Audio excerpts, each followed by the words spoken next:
staff. The first one we've actually been able to manage to do in person now in 2 years. What was the turnout going to be like? Just because you create this level of convenience with the Zoom and the virtual and things like that. So we'll continue to figure out what we need to be doing, not only to make it the best for in person, but also the best for those that are virtual. And my understanding is we have quite a few virtual today too. So we're just happy to be able to get this information out to as many people as possible. And thank you all for being here with us today. Before we get started with the program, I want to first thank, as we always do at our events, just the sponsors who support us to make sure that these kinds of events can happen. Our gold sponsors are Advanced Southwest Iowa, US Bank, Black Hills Energy, and Southwest Iowa Association of Realtors. And our small business sponsors are Barron's Appraisal Services and Leach Camper Sales. So we thank them very much for their support of our public policy program and this event specifically in general. I think you're all fairly well aware of how these tend to work and what the process usually is, but we'll allow each legislator to provide some opening remarks, introduce themselves and such. But then also, and then after we've done those opening remarks, we'll get into some of the Q&A piece. I do ask if you're online, if you have a question, just put it in the chat. Sarah Beth with our staff, she'll monitor that, get it to me on my phone so we can kind of have some coordination in that regard. Then she'll just get that texted to me. And then also, if you're in the audience, if you have my cell phone number, do feel free to text the information to me. If not, we'll make sure that we're able to get your question answered as well. But one thing I also wanted to do before we turn it over to the legislators to provide their comments is anytime we have an event like this, I'm always remiss if we don't recognize and thank those other elected officials who are also in the room today. So we're fortunate to have Senator Costello. He's going to be joining us after redistricting here in Potawatomi County. So Senator, thank you for being here with us today. We have right here, he just walked in, but very timely, Pot County Supervisor Scott Bell. He's here with us today. And then from the city, we have Mayor Walsh and City Councilman Steve Gorman. So thank you all very much for joining us here today and supporting our event. So as we get started and to provide opening remarks, we'll just go straight down the line as you would imagine. And Senator Shipley, we'll start with you to provide some opening remarks as far as an update of where things stand and some of the work you're doing in the legislature. And then we'll just go straight down the row, down to Charlie, and then we'll start with some Q&A. So Senator, we'll turn it over to you. Well, thank you. Glad to be here. You asked about what I'm working on particularly right now. Well, that shouldn't take long, but because things I've worked on is kind of starting to wrap up. But that never stopped me from talking anyway. Laugh down there. No, it's we're moving things along. As I looked at the topics likely to be discussed, outside of renewable fuels is not something I've been involved with a great deal. I serve on Ag Committee, Natural Resources, Judiciary. Of course, Judiciary is busier than all the rest of them. I chair local government. And I'm on transportation too. But anyway, we're moving right along. I thought probably the last thing that would keep us there the longest would be, as it always is the taxes thing that we Senator Dawson did. Still continuing to do a lot of work. We got the lion's share of that done, and so we're now working on appropriations bills. I sit on Ag and Natural Resources Subcommittee for Appropriations. We're waiting on now seeing what the House does. They started the process this year. It changes back and forth every year, doesn't it? And so we're going to get their package here. We have some ideas what they've got in it, but we'll see what happens. As somebody pointed out, this is my farewell tour for Potawatomi County, but got one more and I plan to be here for that. I'm glad we're doing it in person. So with that, I will let Senator Dawson take it from there. Good afternoon, everyone.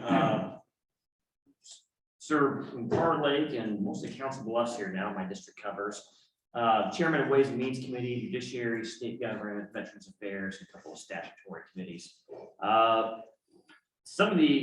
We're still pretty busy in Ways and Means Committee here. Ways and Means Committee is a funnel approved committee, which means the bills can get filed and ran through all year, whereas some of the other policy committees, your first funnel, second funnel, and that's, the work is pretty much closed up at that point in time. We're still working through a lot of issues, as Tom indicated. We got the bulk of the larger tax package done here earlier on this year, but a lot of those individual issues, or maybe smaller sub packages, we continue to work through that as well. We just passed another what we call tax 2.0 off the floor this week and sent over to the House. Some of the I think in our main bill, the best way to describe it, we tackled a lot of the tax credits out there. Tax 2.0, we're trying to get some of these exemptions that are old, don't need to be on the books, and basically they're corporate business welfare to some aspect. So we're still trying to continue that conversation. Look, we're continuing over in the House here. And so there's some good things in the bill, as well as trying to bring some parity between our National Guard pay versus active duty people over at Offutt. I'm trying to treat them similarly in some form or fashion. There are some other things like that as well. I won't talk about, but some issues we are still working on. We just passed over this week. We'll probably hit later on here.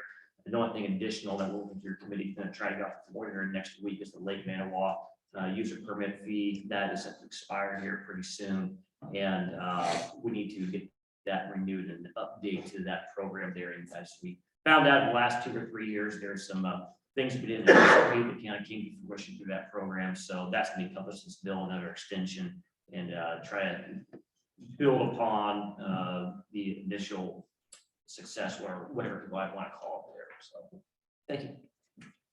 Brent Segrist, served as Assistant Majority Leader, and then, I don't know, state government, Ways and Means. I've been punished by being put on Ways and Means, local government, transportation, education appropriation subcommittee, administration and rules, and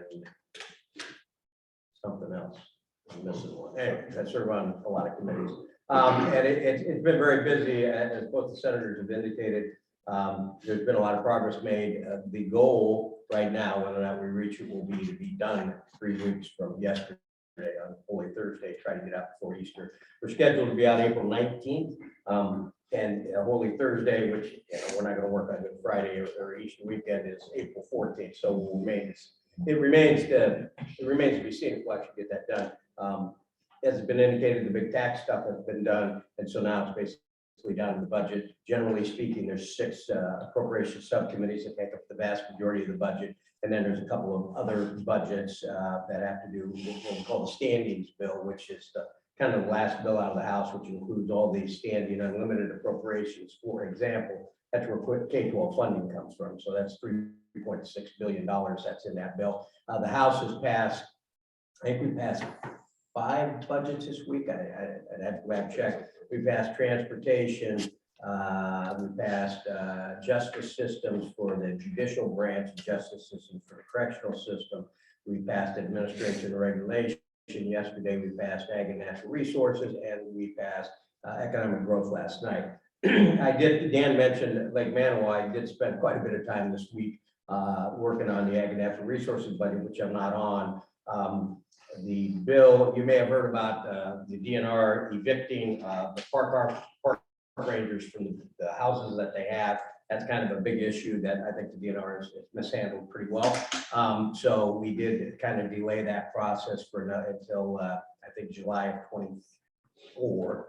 Yeah, to give them some time to figure out what's actually going on there. But the bigger problem is we're short some park rangers, and we have park rangers, we have conservation officers. They both have law enforcement abilities, but they at the same time have some different things that they do. Obviously, it's an issue in Potawatomi County, and I know the mayor would tell me the police department has concerns about that too, because of the influx of people down there. The chair wanted to say, let's kind of merge them, let them do the same job, let's move them together. And we pushed back pretty hard, saying, that might be a good idea, but we need to study and see actually how that would work, and where we need more park rangers, and can they be conservation officers, how we should do that. And in the end, after a bit of a kerfuffle, that's what we got. The park rangers and conservation officers are very happy that we're going to have an outside entity kind of study that, come back to us next year so we can make some significant decisions on adding park rangers or conservation officers across the state. And also in the capitals and infrastructure fund, the Rebuild Iowa Infrastructure Fund, something I've worked on is trying to get more money for our park system. And governor did make a significant recommendation. The Rebuild Iowa Infrastructure Funds funded with their gaming revenue, which is going to go down, we assume, pretty drastically once Nebraska opens their casinos. But the governor has recommended her budget, $4 million to be put into park repair, maintenance, and so on, not land acquisition. The House is right now, I'm pushing to get that higher because I think we've seen such a huge influx of visitors to our parks, and that's actually part of workforce development and recruiting people, having a strong park system. So I've been spending some time on that. And then Port Authority bill, which Drew's going to bring up, that is coming through Ways and Means. Senator Dawson and the Senate passed this aviation sales tax credit, which is a big deal for our airport as well as Iowa Western, because that aviation maintenance center out there. Now I'm on that subcommittee as is charter, right? Yeah, that we're both on that, so we plan to move that, I assume. Yep. Yeah, okay. Well, yeah. You can move it without me. Yeah, I know, yeah. I guess we got a quorum right here. I got it right here. If we agree now, we've already done it, yeah. You guys work out. Yeah. We're gonna do that on Monday, and so we'll push ahead. Basically, the only thing, and I'll leave it at this, basically, the only thing we have to do yet, we gotta finish the budget. That's all we have to do. And I can tell you from my previous stint, and those of you who might get my newsletter, I said that, when you get to this time of year as the leader, you make a list, and the list says this is must do, this is what we gotta do before we get out of here. Then you have a list of things you'd like to do, but Iowa will still survive if you don't do it. And you start, about 3 weeks out, you start carrying that list around, you start marking it off. And the key is you can't add to those lists. I mean, if you want to get out and you want to set a time frame, you really have to adhere to that list pretty good. And I'm sure both leaders have that now. This is what we got to do to get out of here. This is what we'd like to do, but if we don't get it done, so be it. And then lastly, I know I said that twice now, in the House last night on the administration regulation bill, we did kind of put a moratorium, if you will, on the carbon sequestration pipeline. That isn't a big issue in Pot County. Might be in some of your areas, Senator, yeah, but it's a big issue in places where we have these pipelines, want to do a CO2 sequestration pipeline across Iowa. There are a lot of farmers, landowners pretty upset about that. What the House did last night was simply say the Iowa Utilities Board cannot act on eminent domain. That's the big problem. If you're willing to sell it, great, but if you don't want to sell, that they can't act on it until next February. So that gives them time where they can still be working to get willing landowners, but they won't be able to do anything in terms of actually finalizing it until the legislature is back in session. Some people say that's kicking the can down the road. That's fair, but also it makes sure that those landowners feel like they're going to have a good say in it before it happens in a year. So, thank you. Well, I'm Charlie McConkey. I represent Northwest Iowa and Carter Lake. I'm on Ways and Means, Labor, Economic Growth, Commerce, Flood Mitigation Board, Administrative Rules with Brent, and 2 or 3 others I forget, but they keep me pretty busy. Brent covered a lot of what we did in the House. It was all, we're running through so much, it's all pretty much a blur, but we did some yesterday. We did some few bills I'm not happy with. We did the peace officer. It's a ability to search through somebody's garbage, and the problem I have with that one was the Supreme Court said that's a violation of your civil rights to do that, and that means not only the police can do it, but anybody can go through your garbage, take pictures of it, put it online, and being a politician, they can turn and twist anything. So I had a budget with that. Then we did the justice system budget, and we ran an amendment for the corrections officers to put them in public safety. That have we had a couple. We all know what happened when we lost. There was 2 murders with our correction system. But we need to take a look at that. There's a lot of stuff we need to do there. We did the unemployment yesterday, and then we sent it right over to the Senate, and they made it a little worse. I mean, they reduced it to we had 1 week before you get the first week unemployment. Now you don't get that first week. You have to wait a week. I guess the Senate put that right back in. where they took that week out. You know, there's also some good stuff that we did. We established cybersecurity at training, the business can go through it, Iowa State. And the DOT budget was a fully agreed on budget. We got that out of the way. And then the protections of crimes against dependent adults. We made some progress in that. We had some good legislation. But all in all, in the PBMs, that was some really good legislation we worked on together. Tell them what that is. Pharmacy benefit money. Yeah, pharmacy benefit managers. More transparent, and it will lower the cost of prescriptions. Despite what they're saying, they're gonna raise the cost, but the states have done the same thing. The cost of prescriptions have gone down in those states. But you know, we are getting toward the end, and we're going pretty fast for a lot of these. The bottle bill, we got 2 different bottle bills going. I know some people are interested in what's happening there. We got one out of Ways and Means, and it's a evolving language. We haven't come up with a solution yet. I don't know. We'll get to it this year. The Senate's got a different version than the House does. We'll just see how that goes. I'd like to see something happen on that. We need to change that. But, you know, like I say, it's coming to an end, and a lot of work had to be done. We have to agree on a lot of the budgets. We haven't agreed on that yet. That's stuff we have to do before we get done. Like Brett says, you got a wish list, and that wish list is a wish not list for me. We just do the budgets and do the stuff we have to do and get out of there. I'd be just thrilled to death. But that's not going to happen. So anyway, looking forward to any questions. Thank you, Charlie. Just as a reminder, if you do have any questions, if you're on Zoom, feel free to put them in the chat. Sarah Beth will make sure that I receive them and we can get them asked in a timely manner. If you're in the audience, feel free to text me if you have any questions, and we'll do our best to get those answered as well. The first question, again, we'll start with you, Senator Shipley.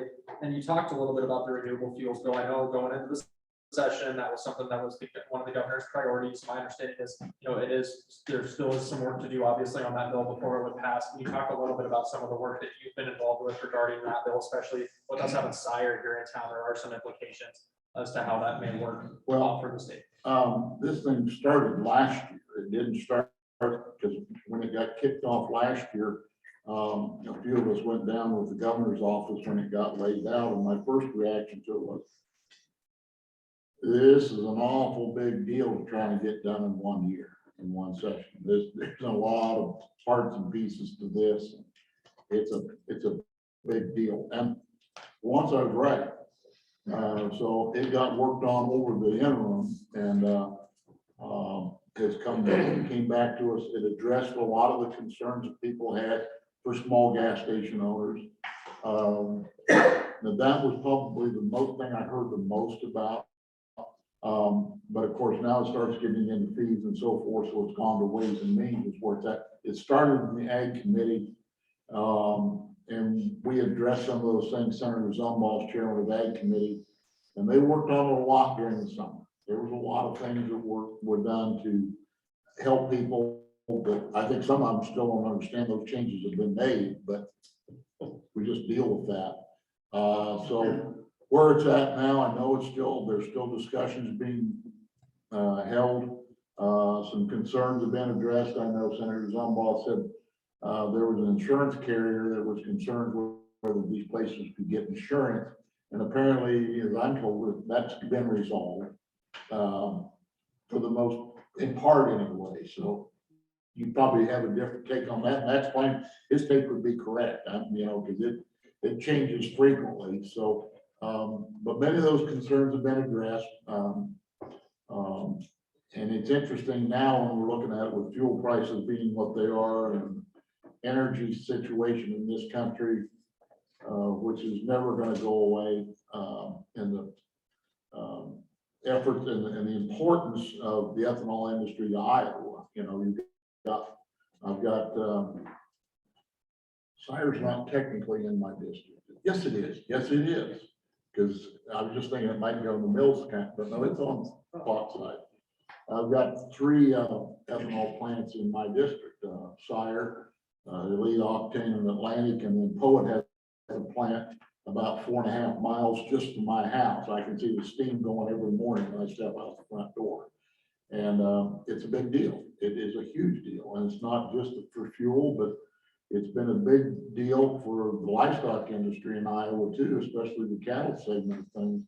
That was one of the biggest changes and benefits that ever came to the Iowa cattle feed industry. So plus making them, you don't put 40 jobs in Corning overnight, and there's 40 good jobs there at the pellet facility.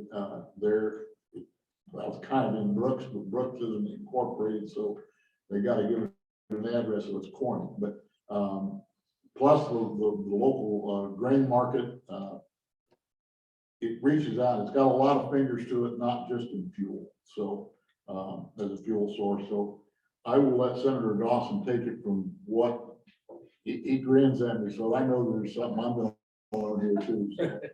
No, I don't think it'll learn that much more. Yeah, Senator Shipley said, I currently have the bill inside Ways and Means Committee right now. Brent just made a comment earlier on, but every leader has their list of things to get done. Well, I think probably Senator Cranebrink and myself, we have a list of things we got to get done our committee too. And that is probably one of 4 things that I need to find a pathway forward on that issue before we close up shop here. And on my list of 1 through 4, that the ethanol is definitely number 1. So I started to really dig into it this last. I mean, we've been working on it all session long, but now we got some of these other issues coming off my plate. We've been really focusing with that, with Senator Brown, Senator Zumbaugh here a little bit. But this is what I would say overall on this issue is that I know I've said before, but it's really important for us to find, for Iowa to have its foot in the door on this national discussion when it comes to renewable fuels and going to more carbon revenue, carbon neutral energy format going forward. Some of the other states, they're going to be in solar. Some other states, electric cars, a big thing out there. There's a lot of different technologies coming into play. But one thing the Midwest has, particularly Iowa, since we generate so much corn here, is ethanol. And ethanol needs to be part of the national conversation. And if Iowa can get a win on this issue, I think that you'll see a lot of other states follow suit. This is one example where Iowa can be a leader on this issue. But the details do matter, and that's what we're trying to figure out here right now. Senator Shipley said, this is an issue that actually started last year a little bit. The other bill was very large and very expansive, and I think any big bill around it usually takes 2 or 3 years to get through. And I hope we get this thing done this year, but a couple of things here on the list there. Topics like this are works in progress, I should say. So obviously all the producers, we're talking about ethanol, you're producing a product, you're getting it out to the consumer, right?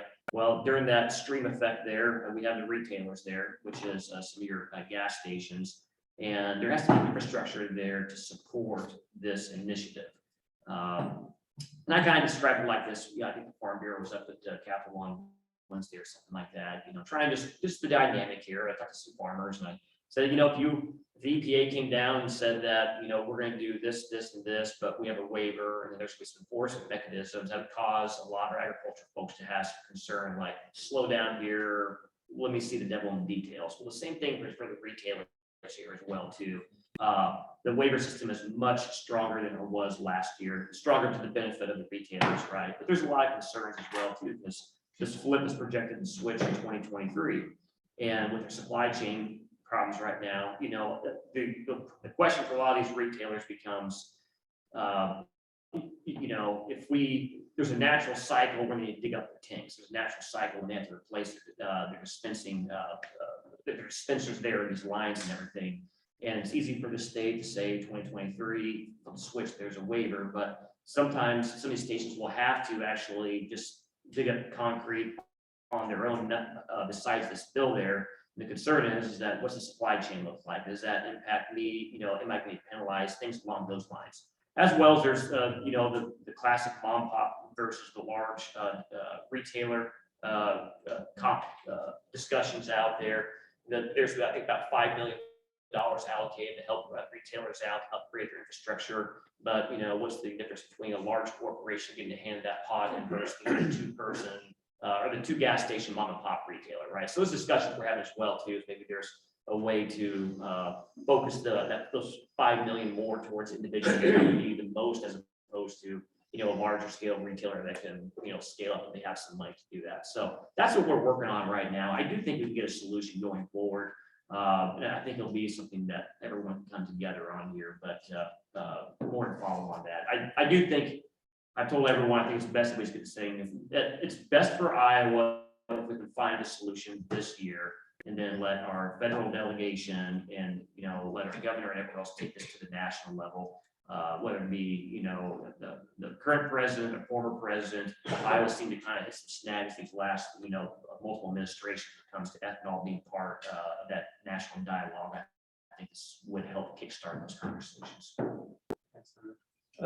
Both the senators covered pretty well, and as Tom said last year when the governor introduced this bill, without telling anybody, I might add, was an ethanol mandate. There was a lot of pushback, and I think rightfully so. It was going to basically say you're going to have E15 and some of your higher octane regular non-leaded gases. You couldn't do those anymore, and that got a bait of Iowa mad, all these motorcycle riders. Anyways, the senators indicated over the summer they did a lot of work. This is a lot better bill. It's a lot more reasonable bill, and basically it just says when you and Dan brought up a lot of the details that still need to be worked on. Basically, it says when you replace your tanks, you will have to replace them with E15 compatible tanks when that time comes. And there's some concern about the waiver process, but they tried to address a lot of those things. Passed 83-10 in the House. I think both Charlie and I supported it. I think it's a good bill. I think the petroleum marketers, which called Fuel Iowa, in which Dan alluded to the mom and pops, I mean, they're pretty concerned about it, and I get that. So the state did put in there a fund to help them defray the cost of the tanks. But the bottom line is, at some point, regardless of the bill or not, they're going to have to replace their tanks. I mean, there's a life cycle to them. And I think part of what's happened, if you go back a little in history, back in the 90s, we had a lot of leaking underground storage tanks across the state of Iowa. That was a very potent environmental hazard. And so the state at that time raised the gas tax a tenth of a penny or whatever, when we set up a leaking underground storage tank fund, aptly named the Lust Fund, that helped them replace those tanks because they were polluting our groundwater. And so the state, paid to get those replaced. Well, now they're like, well, pay for our tanks again. I mean, that's basically part of what this is. And we're going to help them up to 70,000 or something like that, bill out of that 5 million. And they want more. And I get that. But at one point where we helped them a lot, it was because that was a fundamental threat to our groundwater. This is just your tanks are time to replace. So the state's willing to help, but I don't know that we can foot the whole cost. So that's part of the kerfuffle there that's going on. But I think basically it's a good bill. The Senate may perfect it. That'd be great. But I suspect before we go home, we'll get it sent to the governor. It's one of her top 2 priorities. And both of them have to come through you, so you better deliver it.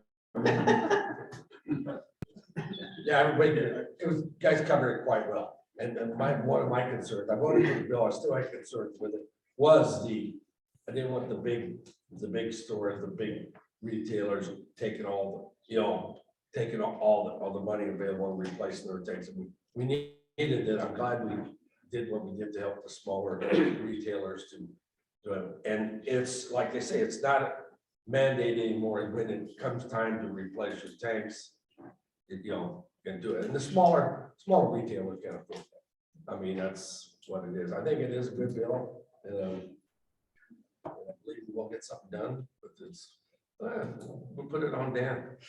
So. There you go. There you go. Yeah, easy. You talked about your tax bill 2.0 and obviously the local option sales tax negotiations within there with that goal as well. Can you talk a little bit more and expand a little bit more about what some of those key issues are within that tax 2.0 bill that you worked on this week? Yeah, well, there's 2 bills. I will separate. So I got basically when the Senate rolled out their larger bill beginning the session. We took all the things we agreed upon. We voted on that in late February.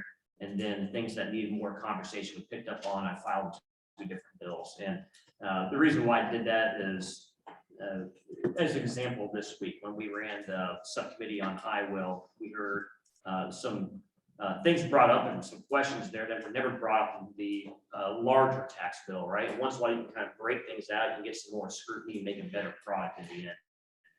So that's why we're doing this. In 2.0, what I mentioned here earlier on, that's separate from the I-Will. You want to talk about 2.0 or I-Will? You can do both. Both, Okay. okay. Clarify that. Yeah, no, I just, trust me, it's my own personal service right now. So Yep. So in 2.0, I mean, one discussion we're looking at larger. Let me go back here. One of my fundamental principles, and as well as, this in the Senate, we're either going to be a high rate, high credit state, a low rate, low credit state, but we can't be low rate and high credits, right? And credits aren't just your tax credits. There's also your sales tax exemptions. We've got stuff on the books that have been on there for the better part of 35 years and even older that makes no sense anymore.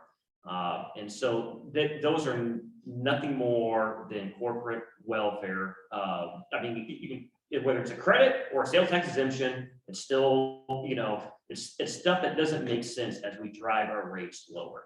So what kind of did we was tax 2.0, we took out some of those sales tax provisions there and trying to update, refresh our sales tax system, which this bill actually is a revenue enhancer for the state, which gives some concern there. But the reality is, when we put it all part of a larger package, it makes sense. When you break it out, it looks a little clunky, but still tax reform in the end. So some of the things we're trying to address here is like your computers, your specified digital goods. Everyone in this room, when you go buy Microsoft Office or whatever you're paying for at home, you're paying sales tax on it, right?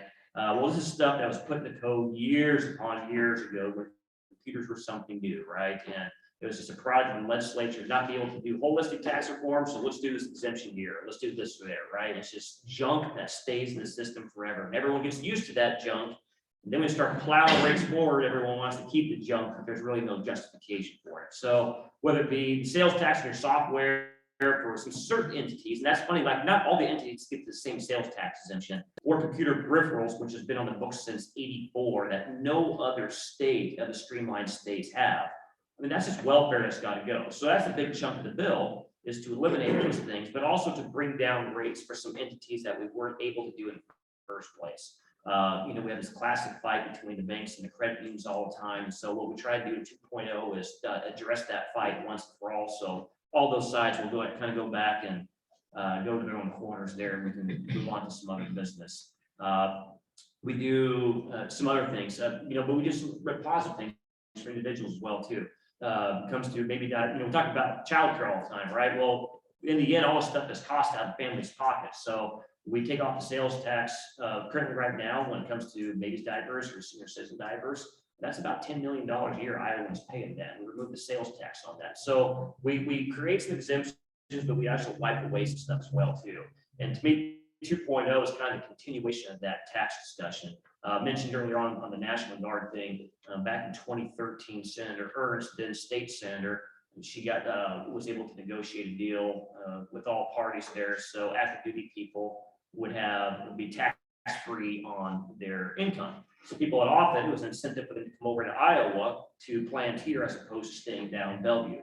Well, kind of the discrepancy that was created there was that there's some active duty or full-timers in the Iowa National Guard that don't get that same exemption. So when we had the pandemic a couple of years ago, when everyone was running the Test Iowa site, you have one individual is paying full freight on their state income tax, and that individual is tax-free depending if they were Title 10 or Title 32. So that's some of the things the conversation in this 2.0 bill that we're trying to pick up the pieces there and continue those sales tax conversations. I believe in every little bit of that bill. I think it's kind of goes towards rejuvenating our tax code for the 21st century, and it's a good product there. So I hope the House takes it up. That being said, on the I will, part 3 of the tax reforms there. Hey, have you sent that to? Yes, did on Wednesday. Okay. Yep. Okay. Thank you. All right.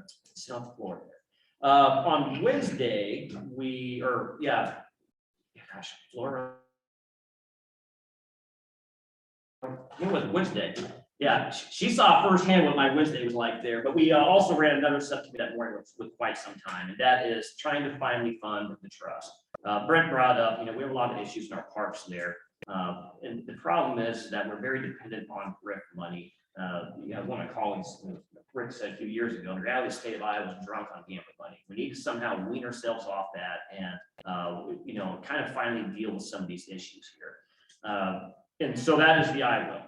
That was part of our initial bill here. And what that does is it's kind of a twofer, right? I really wasn't expecting to get involved into Iowa this year until I was trying to figure out what to I'm not say. sure. They may all know. You may want to brief. Oh, yeah, okay. Well, so that's right. See, when you talk about stuff for 8 months, Yeah, we no, all I know know, about yeah. it, but I always kind of remind myself so people don't. So in 2006 to 2010, it went through two general assemblies. It was a constitutional amendment where the voters ended up ratifying that if the state sales tax if the state sales tax raises, and depending on what amount, that first 3 cents goes to fund a variety of projects across the state, whether it be water quality, whether it be trails, whether it be going to the parks. There's a whole variety of things, right? That has set, the voters ratified that by, I think, by 60+%, 61, 63, if I recall, back in 2010. So it was ratified into the Constitution.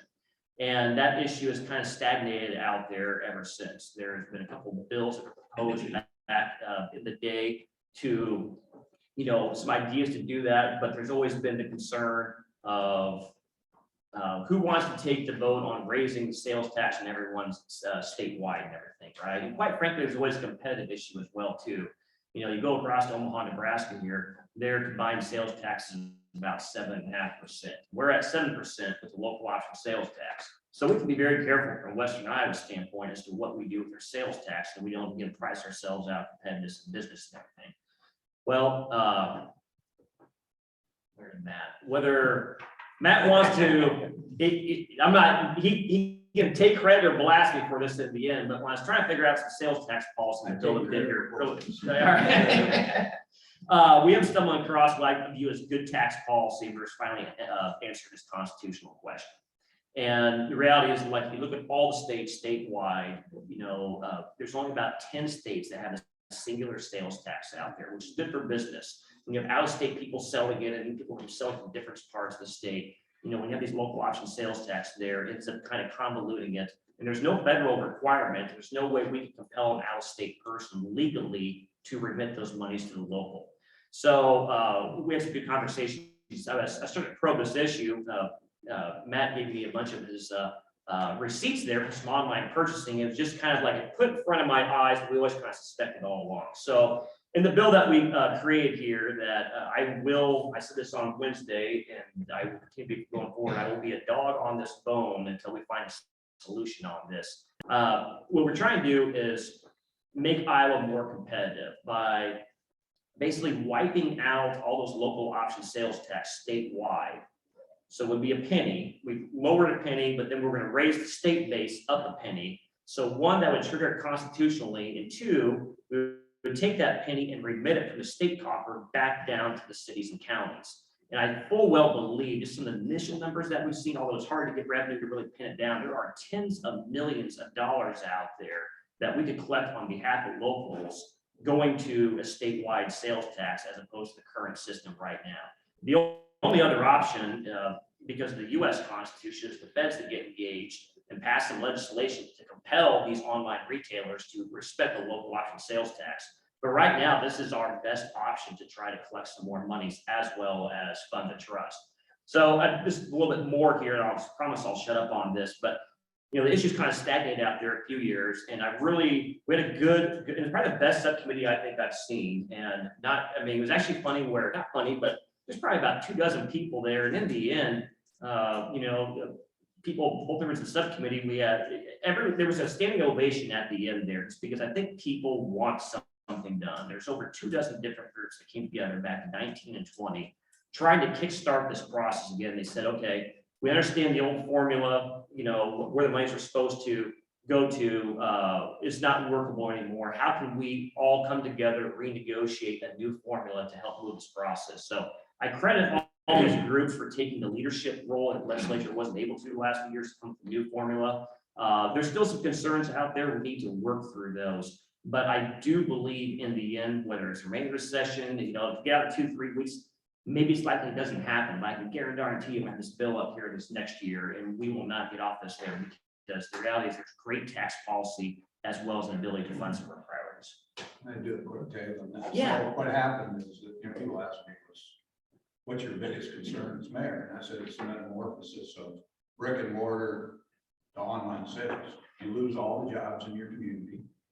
You lose the property tax, because even if the building stays there, it was dark and it starts to diminish in value. And then we don't collect the sales tax. And people said, no, they're collecting the sales tax. Federal government changed a lot. And we've seen sales tax grow, so it's hard to tell.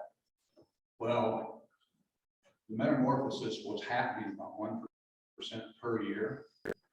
With COVID, it went 18% in 1 year, and one of that 18% was me.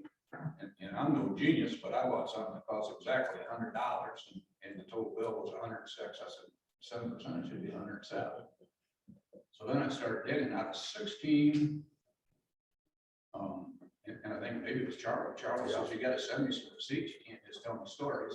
So I started looking through receipts, and out of 16 retail transactions, one charged a local option sales tax, and that was Dick's Sporting Goods, because they got a store in Council Bluffs. Some charge no sales tax, no alcohol sales tax at all, but most charge 6%. So Dan's plan sounds like it can work.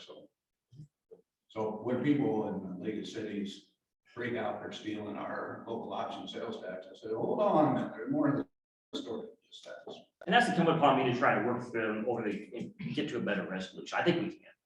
Thank you both. And Mayor, thanks for jumping on that too. Brent, anyone else up on the? No, just generally support, you've got to see the details, but I think we need to fund that one. It's very important. So Dan's doing a good job, and we need to keep pushing. And, Go ahead, Charlie. yeah, it's something that, I mean, Dan covered a lot, you know. You know, I'll shut the rest. no, I'm glad you did. I mean, you covered it I all. actually learned- But like, I learned some stuff too. And, you know, when I first came to the legislature, the first thing I did was start looking at tax credits, because I knew they didn't make any sense. There's a lot of them. And I got shut down right away. But the governor didn't appreciate me. But, you know, we've got a lot, and we've constantly added to that problem. Matter of fact, Brandon and I have a bill that we're gonna add to that problem on Monday. So, but, you know, you gotta weigh which ones are good. With a tax credit, to me, is what's best gonna help Iowa? Is this gonna help this business to be more profitable, to hire more people, you know? And then some tax credit, we get back. I mean, we really do, if they're done right, but most of these are like corporate welfare. I mean, some of those refundable tax credits where we kick out, they don't pay a dime in taxes, and we write them $500,000 for a tax credit, research and development tax credit. And then we're not allowed to ask, what are we getting for our money? You know, we can't ask them that, you know, as far as I know, they got 2 guys sitting around the lab playing pinochle. I don't know what they do with the money, nobody does. But yeah, we need to look at those. There's a lot of those. I mean, I don't know how many $1 million we shell out on those, and we don't know what we're getting for them. And we got to see some results. You know, some of them are good, and some aren't working. And let's find out which one's not working. It's funny, I said not working, and look who shows up. And a couple of those were addressed in the tax bill that passed. So, It does, the bill they passed earlier this session does ratchet that down to 50%. 50%. The I will part of it, you know, people asked me that when I first ran, and I said, well, I'm supportive of the concept. It's the formulas that bother me. If we're gonna lock into this formula for whatever, I don't think that's a good idea. And the thing is, many people thought they voted on the formula. They did not vote on the formula. That may have been part of their information, but that's not what we voted on. So I don't have any problem. We do, you know, from our Aggie side, we have some concerns about entities getting money to buy ground for public use.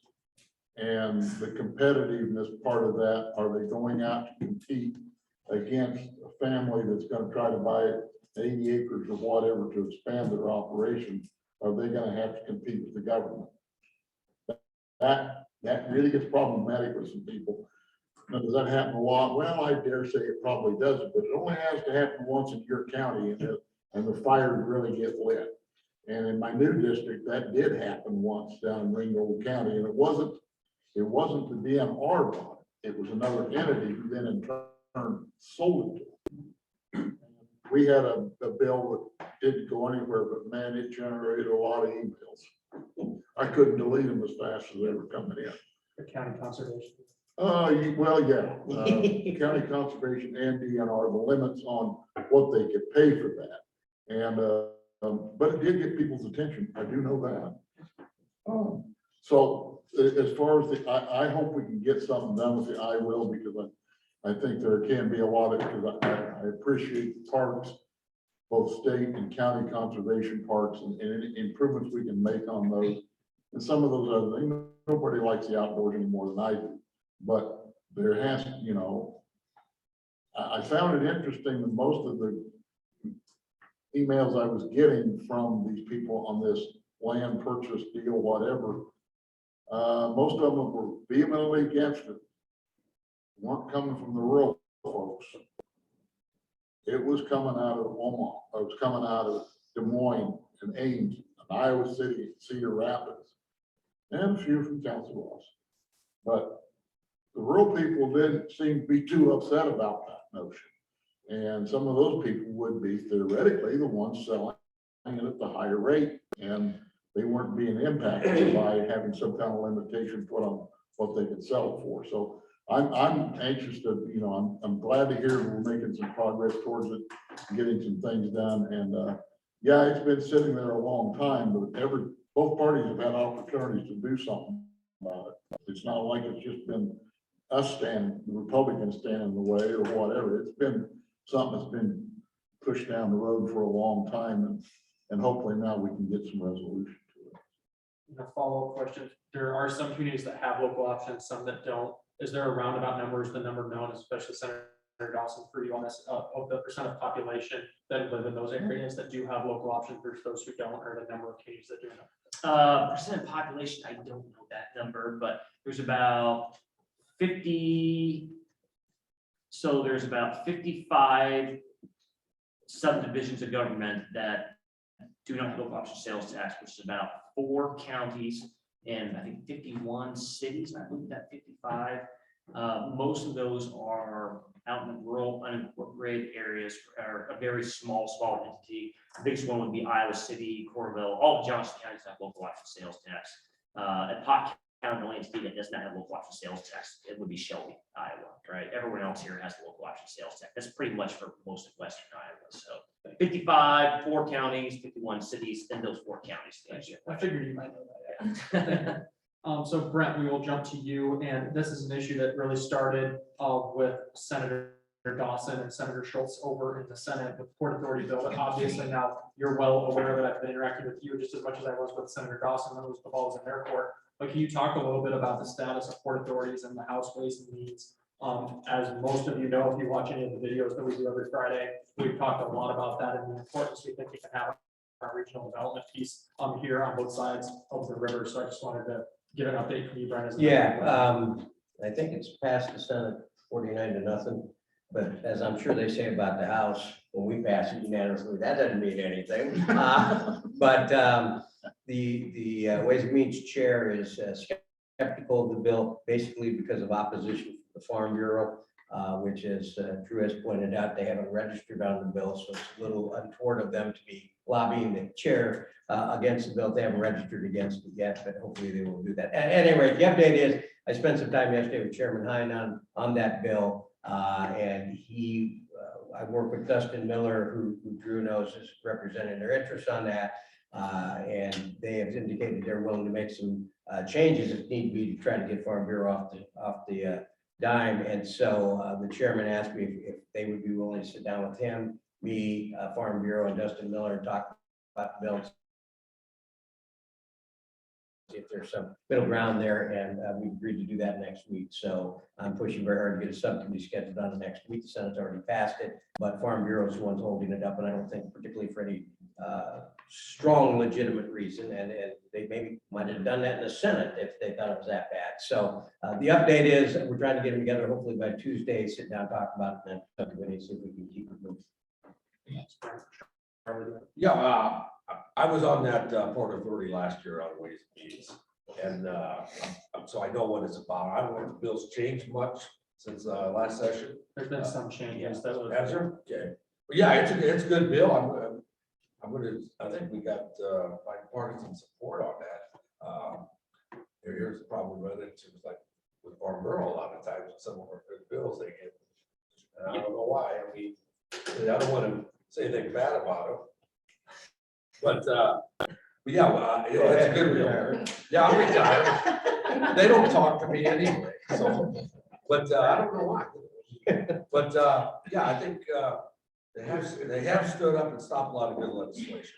I hate to see that, but it's a good bill. I don't know what change we made to it, but it'll come to our Ways and Means, and we'll sign the bill. But we shouldn't have a problem with it. I see in the House. So, Senator Shipley, did you have any report for you? It came through you guys already. But Senator Dawson, obviously you Pretty much out of my wheelhouse. Yeah. Just leave it up. had already passed the Senate, but I didn't know if you had anything you wanted to add. By saying I'll get in trouble, so. The only thing I will add is that. Good luck, like I laughed. It was going on in the Senate as far as getting it through commerce right before funnel, the first funnel. Right when we had our legislative section, and Senator Dawson was really instrumental in helping work with Senator Schultz to get out of there and then get it moving through his meetings as well. So we want to thank him for doing that. That's been a priority bill, as you all know, throughout the session, and Senator Dawson was really instrumental in getting that moved through the Senate. So we thank you for that. So now, Charlie, we will start with you, and you alluded to the bill when you were talking earlier about the aircraft sales exemption. This is one again, once again, came from Senate Ways and Means, but now it's over, and you and Brent are both on the subcommittee with Chairman Hine on Monday. Can you talk a little bit about the aircraft sales exemption bill and what your thoughts on it? Yeah, it's similar bills that come through Ways and Means before. We've been supportive of it, you know, especially on the border here, because with Iowa Western, their program and our airport here, it would be a big boost to airport. Right now, it's like when they give an estimate for the cost of repair to an airplane, that they, even the inspections is with the sales tax we have, that they'll just go in advance there over to Omaha, because what, they're 7% more. I mean, that could make a big difference. Sometimes it's pretty expensive. This bill's a little bit different than the ones I've seen in the past and supported, but I don't think, I'm gonna do a little more research on it. I don't think it's gonna change what is already being done anyway, for the registration of aircraft. It extends the cost and raises the cost of the registration. I still have to get a handle on what planes it does. But anyway, I'll know more about it this weekend. I'm gonna do a little research on it, but yeah, I see fully supportive of that. Have been in the past. For some reason, it just has never gotten legs and walked across the aisle, across the chamber or something. I don't know what happened there. Wings. Yeah. Blue Cross. Blue Cross. Senator Shipley, do you have anything you want to add on that bill? No, this whole subject has been around since I've been there. And I hope we can get something resolved, because it's just, like I say, it's been flying around the Capitol forever. And so I hope, and I always did hear about the issues with Council Bluffs and Iowa Western program and so forth like that. It had an impact. Once again, this was one of Senator Dawson's babies. We helped get it birthed, so to speak, this session. So I'll let you go to you. Yeah, I'll be real brief, you know, and Charlie made a comment earlier on that, you know, once in a while we kind of do it to ourselves on these exemptions here. This issue has been around for a while, and it took me a few years to kind of wrap my head around it a little bit. You know, I guess when I look at sales tax exemptions and really going forward here, one is that, is it just a handout, or does it actually make economic sense? Two, how do we pay for it? And, you know, three is, you know, in terms of making sense, what's our comparables, right? And because really, we're going to start to wean ourselves off the income tax. We need a strong sales tax base here. So I just gave it the fine tooth and comb here earlier on this year. The reality is, with our surrounding states, most of them do not have this sales tax on your parts for an airplane, as well as the labor that goes into it. So what happens is, a lot of times, you know, plane owner in this place, this state, they will fly their planes over to, like I mentioned, Nebraska, and the plane fixed there because they automatically sit themselves 7% right at the top, because Nebraska has the sales tax exemption.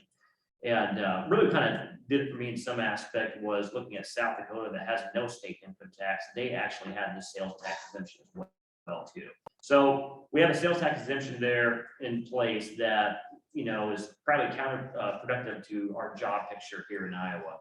We put a lot of money into our community colleges, our tech programs, and one story I did not like hearing is that this one program, I think they had like around 21 graduates here in the avionics program in the state all those graduates end up moving somewhere else. So there's no reason for us to be pouring state taxpayer dollars for those jobs to go somewhere else. So, well, that kind of helped me with the bill, but I was always concerned about the pay for it a little bit.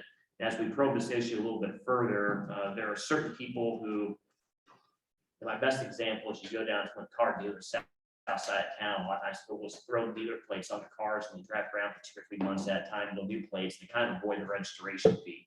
Not a little bit different there, but there are some aircraft owners here in the state that are doing the same thing. They're kind of, not kind of, they basically are getting around registering their aircraft. So the pay for, it's not an even pay for, but I think it does take some steps there, is that we raised the, there's a special permit fee that already exists out there right now. We raised that fee, as well as we limit it to just 3 years as opposed to this lifetime where they just keep on rotating. They can say this airplane A is in it for a while, and they rotate in airplane B, and now airplane A is a floor model again. So we try to narrow the time frame, raise the fee. Hopefully that's a good pay for it to help this bill. It's not a 1-for-1, but I think we closed a good loophole out there as well. Do some good job picture in Iowa. And I think the fee went from like 100 to 400, if I recall. And if you own a plane, that probably isn't too to your budget if you actually own a plane. So very briefly, the chairman of the Ways and Means Committee is on the sub with Charlie and I. He wants the bill, so I'm very confident it's going to pass and be out of the House and to the governor. So Thank you all. The next issue that I want to bring up is I'm going to lump some bigger issues together. But we've been talking in our circles and chambers and economic development groups about the workforce bills, and then when we talk about those, a lot of times we kind of bunch them together with some of the unemployment changes that were being talked about by the governor in both chambers. And this week, some activity happened on that trucker tort reform, but then also medical malpractice. We kind of hit that three-headed monster. So I wanted to kind of group those three together. I realize they're all different issues, but they've been grouped together in legislation. So I wanted to just ask for updates on each of those pieces, if you can. And Senator Shipley, we're on to you. And again, that's those unemployment changes that have been proposed, medical malpractice, and trucker tort reform. Okay, so very briefly, the unemployment changes we passed shortened the number of weeks that unemployment's available. The amounts that are being paid, I mean, there's all the particulars, but I'm not going to be able to bring back up. We did change that the first week is not payable. It is interesting what we found out. If you go to the United Auto Workers website, and of course, when somebody goes, employees go on strike, the union has provisions to pay them while they're on strike. United Auto Workers says you won't get paid that first week you're on strike. So what we've done in the legislature was essentially just mirror. Wasn't by intent, but that's what happened. It's encouraging people to get back to work, because we know the two most popular times for people to find a job once they get laid off is the first week and the last week. I mean, people try to get employed right away, or just wait until they're out of benefits and then do it. And with the workforce shortage that we have all the way across, I can't go hardly to a restaurant in Des Moines on a Monday night and find it open. You probably find the same thing here. They're just Monday nights, there's hardly any place open because they can't find people to work. Everybody's got help wanted signs up all over the place. Everybody does. So it's an effort to get people back to work. I've collected unemployment myself. I know this isn't a simple, fun thing to be involved in. But on the other hand, there are people who are a few people that are milking the system. And when there's jobs out there that are available, it's imperative we get them back to work. And so that medical malpractice, we touch on. Yeah, we can. Medical malpractice, best story I've got, personal story. Last year, I spent the last week of February in Nebraska Methodist. Maybe I told you this story.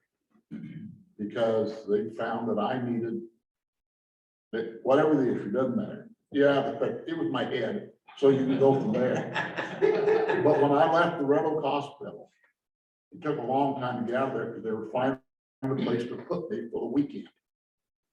I couldn't, it was either Jenny Ed or Nebraska Methodist.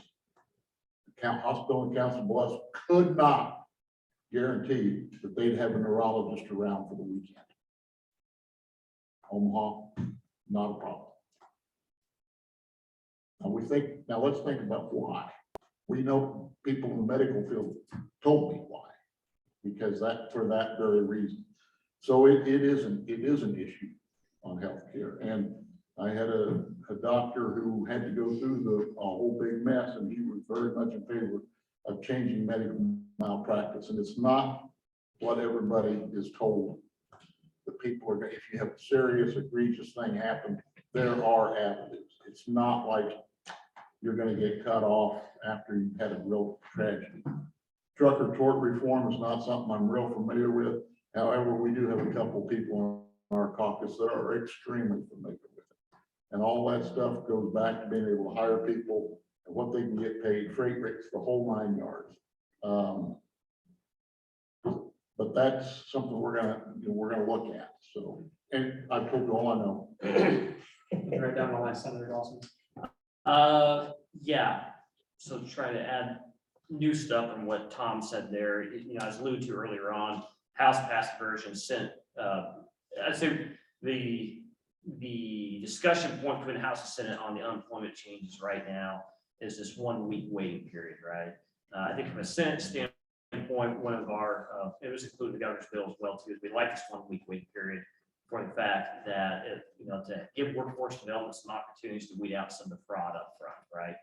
This isn't anything new that Iowa's creating. I believe at least 30 some other states have a 1 week waiting period. And even, you go on the administration's Department of Labor website, they'll even say that the 1 week waiting period is very common for many states to vet out fraud and everything. But then, in the House, they have different opinions on that. I think there's a way to strike a deal on that very end. I won't get the legislative process here right now. It's probably for the leaders to go up to, but I think we can get to some resolution on that. But that's one that priorities for the Senate is that just for the to give workforce development some time to vet out any bad actors up front, as opposed to paying them up front and then trying to find out later on, trying to claw it back there. Medical malpractice, in trucker tort, Tom always has the best story of medical malpractice. There's nothing I can add to that all or anything. I would just say when it comes to those two things, it's when you're a small business owner or large business owner, whatever the case might be, you have to have insurance for your operations, right? And the insurance companies out there are basically, whether people like it or not, they're the referees to basically best practices or worst practices. So insurance company will come into a state, they'll look at all the state laws, and then they'll try to score it up for that individual, whether it be a doctor, whether it be a truck operator, and they'll say, okay, because your state laws allow this is how we basically weigh our risk. This is how we craft a policy. This is how we score your state. This is how we build a policy upon your certain needs versus that scoring. And in many cases, Iowa has poor scorings in some of these areas. We made some good progress over the years, but both these bills try to get down to that. And, these issues we have to have a thoughtful conversation on. The reality is that, we could talk about medical practice all day, the reason why, and there's always going to be, I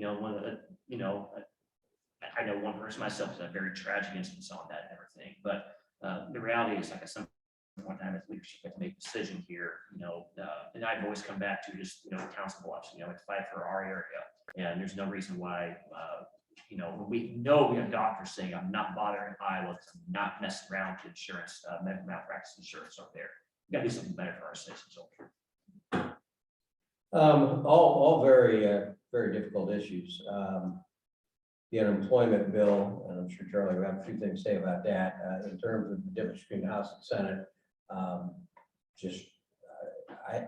Right now, I don't think the House can pass it if the 1 week waiting period put back in. It's that simple. So the leaders will have to work on that. I do not think the votes are there in the House for whatever reason to pass it with that being reinserted, but that's something that will have to be determined whether or not you want to make some significant changes to that system or not get anything done at all. I think that's where it's at. That could change. The one point Tom did bring up, which is about point is that people that are on unemployment, the statistics will show about 40% of them get back to work in the first 2 weeks, and then about another 40% of them get back to work in the last couple of weeks. And 20% may not be able to find jobs. And so it's a very ticklish situation. It's a difficult situation.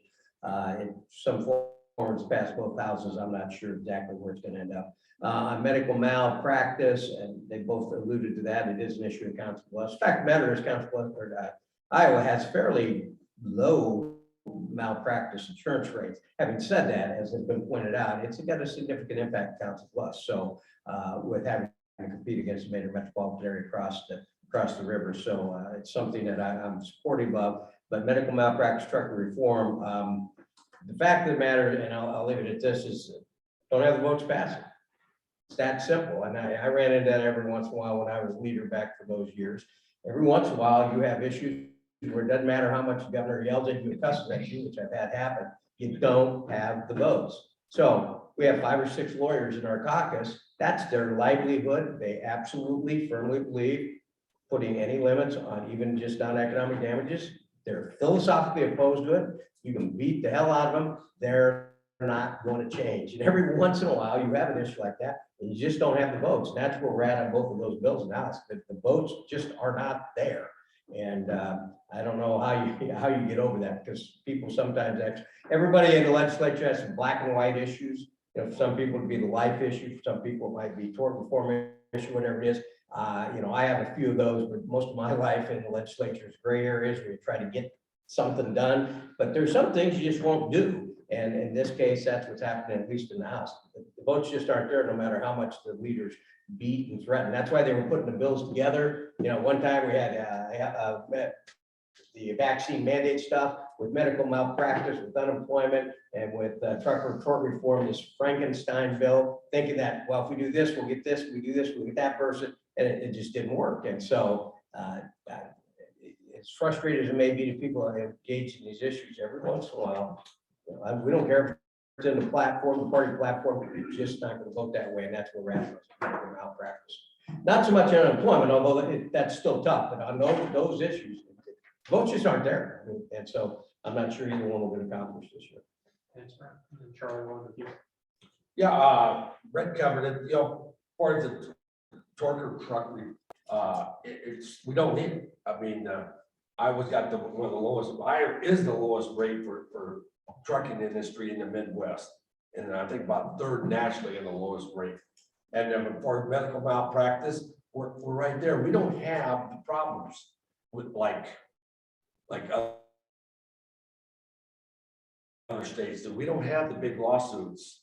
And they use one as an example. They don't tell you that they went and got reappealed and they lowered the rate, and what actually happened during that. That person deserved that, what was done to them. It was a total malpractice, is negligent, and it ruined their lives. So, I mean, that's what those there for. I don't think we should be messing in a lot of tort reform, because the court systems work quite well. We're taking rights away from the citizens to have their day in court. The trucker tort reform I thought was absolutely silly. It's politically motivated. That's all it can, because there's no need for it. Either one of those. And as far as the doctor not wanting to come over to Council Bluffs, well, maybe he doesn't want to pay extra malpractice insurance. And not that it's expensive, but why should he shell that out for another state that he does very little business in? So I think that's what you're looking at more than anything else. But yeah, I could be wrong, but nobody has showed me a problem that we need to do anything. I mean, as hard as more research I do, the more I see, we don't have a problem. So, and for the unemployment, I don't know if anybody's been on unemployment here besides Tom. I have been several times, and I've been locked out for 6 months living off unemployment. And believe me, if there's such a fraud there, you know, there's certain steps you got to go through to get unemployment. I mean, if you don't follow those steps, I mean, you don't get unemployment, and you're on unemployment by no fault of your own. It isn't like, well, I want to get unemployed, so I'm going to quit. Don't get unemployment for that. And we're going to get a big problem with the trades, take away that first week, because In Iowa, a lot of big construction jobs, it's nothing to be, have 13, 14 weeks where they can't work outside. These are skilled, people, and, once you start messing with that, interrupting their paycheck and makes it harder for them to support the family. I mean, I would like, well, Arizona don't do this. I can work all the time in Arizona. I'm gonna pack up and go to Arizona and work this winter. And I'll come back to Iowa where the weather's, So I think we're gonna create a huge problem with that. There's a lot of things wrong with that unemployment deal. It's just, to me, it's just a punishment. When the governor come out in a state of the state address and said that unemployment's a safety net, not a hammock. How that make me, I tell you, I've been on unemployment. And that just pissed me off to no end to make that comment. She inferring that Iowans are lazy, they just want something for nothing, and that is wrong. And we don't have a problem with our unemployment. During COVID, it was huge on the trust fund. We got one of the biggest reserves in the trust fund unemployment than we've had in years. Not the biggest, and we got one of the lowest unemployment rates in the nation. So not the lowest. And unemployment, I just heard today, is at a 53-year low. It hasn't been this low since 1969. So we're addressing a problem which is going to cause us a problem when the economy tanks. It is a safety net. When the economy tanks and we have to use unemployment and people are kicked off, what jobs are they're trying to fill with that? They're cutting the weeks out. I know if I get unemployed, the wages I work, what they're doing, they're starving me out. They're trying to fill, I'm not gonna be waiting tables. Them are the jobs they're talking about, they want to try to fill. I mean, there's a lot of those. I mean, that's every example I hear. I was a legislator. Well, I went and I couldn't get any, the restaurant was closed because I couldn't get served because they didn't have the service. Well, start paying those people a decent livable wage. I mean, why would you have to want to work 2 or 3 jobs and work your life away for little or nothing, just to support your kids? I mean, we have to start looking at that. And they talk about what other states do. Well, other states around us have got a higher minimum wage. We need to be looking at wages. We need to be looking at training our workforce. And, with Dan in the back, they're doing an excellent job with that. They're working with employers to get the skilled people there. That's where we need to invest our money at. We need to invest our money in this high school. I mean, I'm proud of being from Council Bluffs, what the school system has done. And what they're giving these kids an opportunity to walk across the stage, to get their high school diploma and some kind of accreditation from Iowa Western. I mean, we're creating problems with these bills. And the reason why they can't get those passed, it isn't because the lawyers don't want to take that away, because it's just not right to do. The trucker, every time we bring a problem with that, they try to fix that problem so they get it passed next year. I mean, when they first come out this year, it was $1 million claim on and all the company had to do, say, okay, it was all our fault. We take credit for it. It's $1 million. So if this guy was on meth and they knew he was a meth dealer or was on meth, but he was the owner, this has happened, he was the owner of the son's, the owner's son, and he runs into the school bus. And at that time, they changed it this year and they killed and maimed a bunch of 25 kids, just $1 million for the whole bus. Well, they caught that problem, they changed that, so it's $1 million per claim. And it just still, if somebody's that egregious, I mean, it just should have the right, the court system, to get what's coming to them. So that's, I think that's a pretty good argument for, but yeah, this is a huge problem I have. I guarantee you this unemployment is going to, cut from 26 weeks to 16 weeks. Plant closings was from 39 to 26 weeks. Now I have a huge problem with that because, like Red Oak or Maytag is a good example of that. In Newton, when they closed that was the only show in town, big on, and that devastated that community when they pulled out. And I know there's some federal assistance there too, but if we was having a problem with the rate, the boards are paying the lowest rates they've had, for the same rates for the last 6-7 years. It's their system between 0 and 21. I don't know how they calculate it, but they're paying us 7%. And it's been steady like that for many years, 6 to 7. So there's not a problem with it. So why are we punishing people that need it, taking the safety net away? And, you know, it's not a hammock, believe me. And I had a bill, ran a bill, I was on a bill, it was a good bill, but they looked kind of, you know, every year we get a bill where we look at child labor laws and loosen them up for we get kids to work. I kind of joke, well, the governor solved their workforce problem. We're getting 16-year-olds to work now. It was a Casey's bill, just let them make pizzas, you know, before they can run the pizza dough machine. It was a good bill. I mean, the safeguards there was conflict between Iowa child labor code and federal code. Just a little adjustment there. It's safe for them to just for the pizza dough machines for kids to go work in Casey's and make pizza. And Casey's is fair, a good employer. I can check with them. They pay everybody the same. It's not like they're cutting anybody out of job. They just don't have enough. You know, I understand that. So I supported that bill. We look at the child labor laws and make amendments to it every year. Anyway, I'm off my soapbox. Thanks, Charlie. And along those lines, one thing, I just talked to Dr. Kinney yesterday. You mentioned the piece with Diploma Plus One. It's 113, isn't it, this year that are going to graduate with that accreditation? So kudos to you and Dr. Murillo and your work you're doing there. And then also it's very timely with Med Malby that we saw across the state on the eastern side a $97 million verdict just this week. So there's a lot of that you do see. The devil is in the details a little bit. Yeah, devil's in the detail. It had to do with It had child to be work. really but yeah, gross negligent for them to pay out. I'm just saying that there was. But one thing I did want to do is just touch on real quick before we turn it over for closing remarks. Senator Dawson, this is really just a question for you and anyone else can jump in, but Cheryl Garr specifically has mentioned a lot of the land bank bill and ability to utilize that. Can you just give us an update on where that bill stands? Yeah, I need to talk to leadership here this next week on that. Just internally inside our caucus, we had one of our staffers, John Crosby, pass away about a week and a half ago. He was someone who's a great asset to our team and a really good person, been a man individual. So we had a very short week. This last week, it's really kind of thrown a lot of things off. We had the funeral service was yesterday. We took a couple of opportunities as well.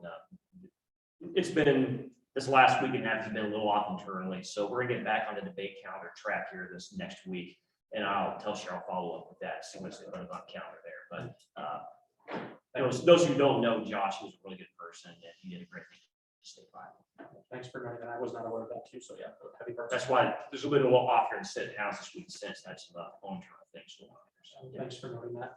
So what we want to do here just very quickly is to just provide each of you an opportunity for closing remarks. If there were issues or things that you want to add or address that we did not speak to, and we'll go right down the line and get Senator Shipley and roll right down to Charlie.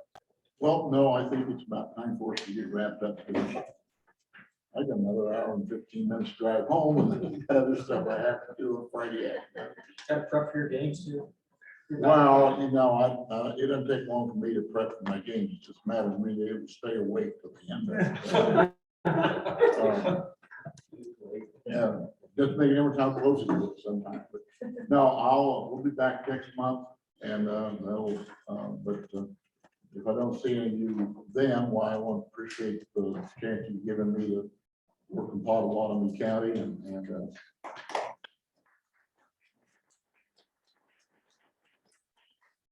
I always felt like I never got up here enough, and people kept telling me they were surprised to see me as often as they did, so somewhere in the middle. But thank you. And we are looking at possibly doing something more of a social and formal event too after the session. So it's not only, the formal conversation, but more so where people can grab you guys and have a conversation, always food, drinks, content too. So we will note that. And then Senator Dawson will. Yeah, as you can tell, there's a lot of big issues we have to solve. The budget's probably the biggest thing. We need to kind of find a joint target between the House and Senate. That's when we can really start to hammer out those details there. I'll save my, Tom's not going away just from the district, but I'll save my compliments towards Tom for this next forum here. But I just wanted, most people don't know him, but I just 50% standpoint. I personally, we lost a really good person this last week and a half. And that loss will be felt going forward here, but I will just add to that. Back guy helped a lot of people across Iowa and they don't even know his name. To help with human services and issues they have with medical care. And Josh got any one of us that had issues with a constituent, he helped us and he helped a lot of people across Iowa, a lot of people. But we don't do all the work. A lot of our staff there, we have very few staffers. I think we maybe 11 in our Senate caucus or whatnot. And whether it be COVID, people having questions about that. There's 2 people that we called the whole time when you all called us about questions or help. And Josh was one of those huge tent poles there. So I want to close my comments with just in his memory there and just let everyone know what a great person he was. And frankly, I didn't know Josh, but the Democratic leader in the House got up on the floor to extol him and say very nice things about him. So that does tell you what type of person he was when the Democratic leader in the House said that. Yeah, basically budget and a few other bills. There's some tough decisions to be made, but we're going to try to get out of there. I would only add this, that you all are well represented at the legislature with the people that are sitting at this table. Both the senators do a good job. Charlie is great to work with, and Charlie is always in there fighting. So hopefully Council Bluffs is very well represented, Potawatomi County, with the people that we have serving you up there, and they're all, we all get along. Doesn't mean we agree, but we all get along, and that's very important. We need more of that in the legislature, not less. Well, I just have to agree with my fellow colleagues here. I mean, we don't agree, but we get along, don't we? We do a good job. A lot of time we compromise and we work stuff out. And it's always been an honor and a pleasure, I think, to serve a county Pleasant Carter Lake. You know, I've always took that as a privilege, and always wanted to hear from everybody. And it's just looking forward to, you know, I'm not going to run again, so this will be my last session. But I'm still available if anybody needs some help or whatever. So I got some leaves that would be great. I'm not waiting tables and I'm not All right. breaking the leaves. But anyway, thank you all. Should we be making the next? We got one more left, I believe. I should be here for that. Thank you all, and please help me in joining. Thank you. Much.